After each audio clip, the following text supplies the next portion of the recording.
पाकिस्तानी सियासत में थप्पड़ो थपड़ी होने का वक्त हुआ चाहता है। नंबर 2,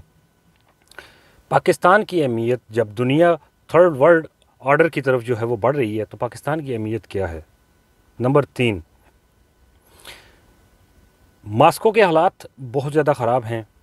सदर प्यूटन मुश्किल में हैं, देखना है कि वहाँ के हालात चल रहे हैं। नंबर 4, तुर्की ने भी ऐलान कर दिया है खिलाफत उस्मानिया दोबारा से कायम करने के लिए। देखते हैं कि सऊदी अरब अपना वजूद कायम रख पाता है या जो पेशन गोई थी या हिस्ट्री जो बता रही है हमें वो होने जा रहा है। दोस्तों, सबसे पहले बढ़ते हैं कि थप्पड़ो थपड़ी होने का वक्त जो है वो पाकिस्तानी सियासत में हुआ जाता है। नबील गबोल ने ऐलान किया है कि वो बिलावल भुट्टो को जो है वो थप्पड़ रसीद करेंगे। थप्पड़ रसीद करने का मतलब फ़िज़िकली जो है वो किसी को पंच मारना नहीं होता। ज़रूरी नहीं है कि आप फिज़िकली किसी को डैमेज करें या थप्पड़ मारें, रसीद करें। बेसिकली थप्पड़ मारने का मतलब ये भी होता है कि कैमरे के सामने किसी को धक्का दे के पीछे कर देना कि जाओ भाई मैं तुमसे बात नहीं करता, उसकी इंसल्ट कर देना, ये भी थप्पड़ ही होता है। और नबील कबूल ने ऐलान किया है कि वो बिलावल को जो है वो आप जवाब ज़रूर देंगे। और ये वक्त सिर्फ उन दोनों के दरमियान नहीं आया, बल्कि आप देखेंगे कि अब बहुत जल्द जो है वो PDM के जितने भी हिस्सेदार हैं ना, ये सारे अब थप्पड़ो थपड़ी होने वाले हैं। दूसरी तरफ मास्को के हालात जो हैं वो बहुत ज़्यादा ख़राब हैं। कहा जाता है कि जो ग्रुप पहले सदर प्यूटन की तरफ से लड़ रहा, वैगनर्स जो पहले लड़ रहे थे प्यूटन की तरफ से, और उन्होंने ऑलरेडी जो है वो ये पिछला जो इतना भी मरहला था यूक्रेन वाला, इसमें भरपूर तरीके से जो है वो अपना लोहा मनवाया था, वो बिलाखिर जो है वो वापस आ जाते हैं और प्यूटन के ख़िलाफ़ ही लड़ना शुरू हो जाते हैं। बज़ाहिर तो इसकी ये ख़बर जो है वो ये है कि वैगनर्स जो हैं वो चीफ़ ऑफ आर्मी स्टाफ और दीगर जो मुक़्तदर लोग हैं जो आर्मी को हैंडल करने वाले हैं उनके ख़िलाफ़ थे। वो कहते थे कि ये लोग जो हैं सिर्फ रोटियां तोड़ने के लिए हैं और बैरकों में बैठे हुए हैं, ये लोग कुछ भी नहीं कर रहे। इनकी खस्ता या बेकार किस्म की पॉलिसी थी जिसकी वजह से हम लोग यूक्रेन की जंग जो है उसमें तवील हो गई और फिर हम जीत नहीं पाए और अभी तक जो है वो चल रही है। सो इनको हटाया जाए। ऐसे में प्यूटन ने कहा कि नहीं, मैंने नहीं इनको हटाना, या जो भी हुआ उनके दरमियान क्लैश हुई, ये तो ख़बर है। अब आ गई बात तबसरे की। तो तबसरे में मामलात ये हैं कि बहुत सारे माहिरीन जो हैं वो पहले से ही पेशन गोई कर रहे थे कि अगर 39-40 डेज़ या 50 डेज़ जो रशिया ने टाइम दिया हुआ है यूक्रेन को कवर करने के लिए, अगर इस दौरान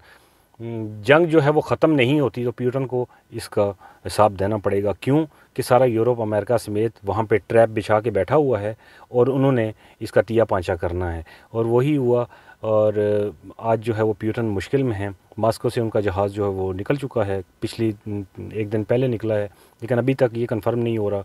कि क्या मामलात वहाँ पे चल रहे हैं। खैर, ख़बरों में आ जाएगा कि क्या मामलात वहाँ पे चल रहे हैं, जल्द ही बात जो है वो क्लियर हो जाएगी। लेकिन फिर वही बात कि ये भी थर्ड वर्ल्ड ऑर्डर जो था उसका एक हिस्सा है और हमें मालूम था कि ये गेम जो है वो इस तरफ जानी है। अब तीसरी चीज़ जिसकी तरफ आप लोगों की तवज्जो मबजूल करवाना बहुत ज़रूरी है कि उधर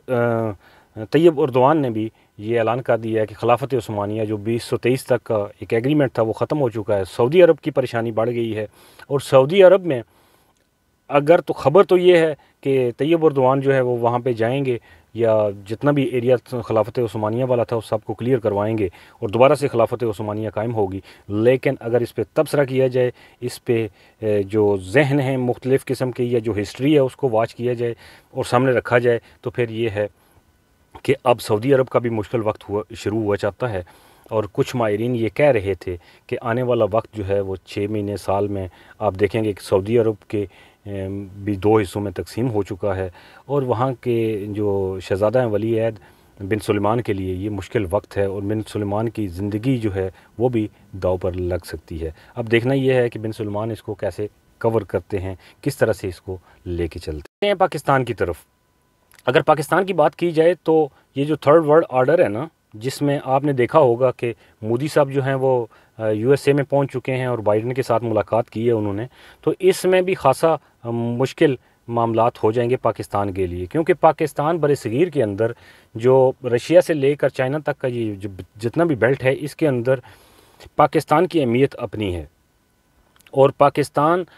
अगर चाइना का साथ देता है तो तब भी उसकी अहमियत जो है वो डिफरेंट वेज़ में आप जो है वो कैलकुलेट कर सकते हैं, और अगर वो अमेरिका का साथ देता है तो फिर उसकी अहमियत जो है वो डिफरेंट हो जाती है। ज़ाहिरी बात है कि अब अमेरिका जो है वो इतने अरसे से सुपर ताकत है, सुपर पावर है, तो वो इतनी जल्दी से चीज़ों को अपने हाथ से कैसे जाने देगा,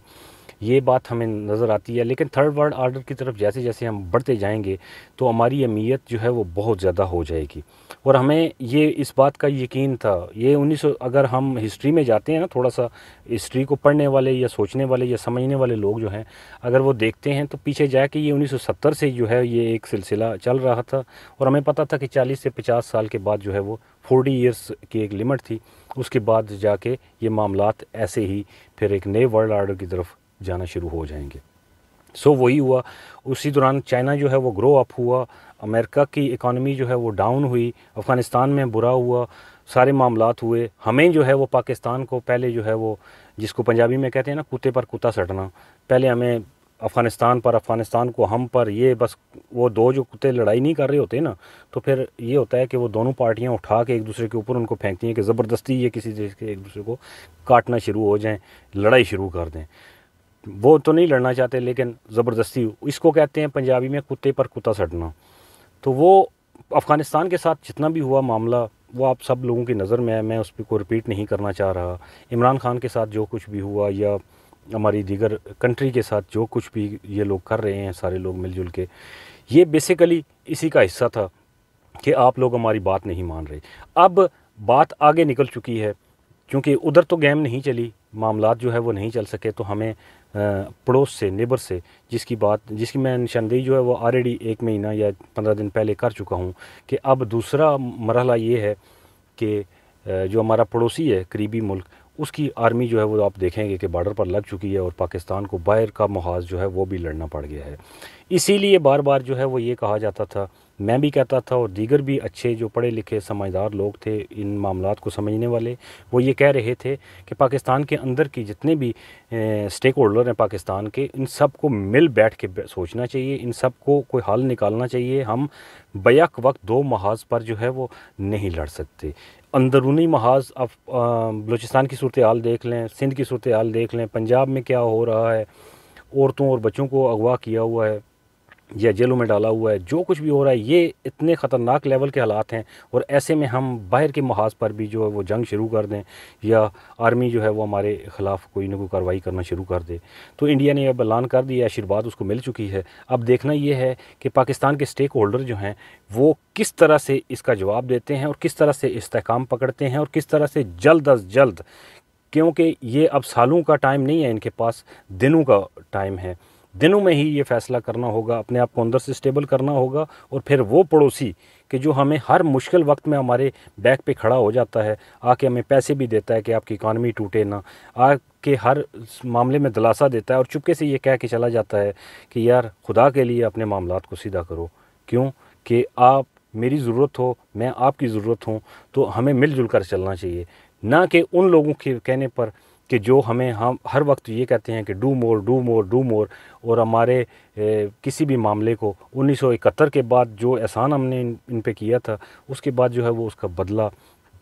कर नेकी जो थुन से की, इसको पंजाबी में इस तरह कहते हैं कि कर नेकी जो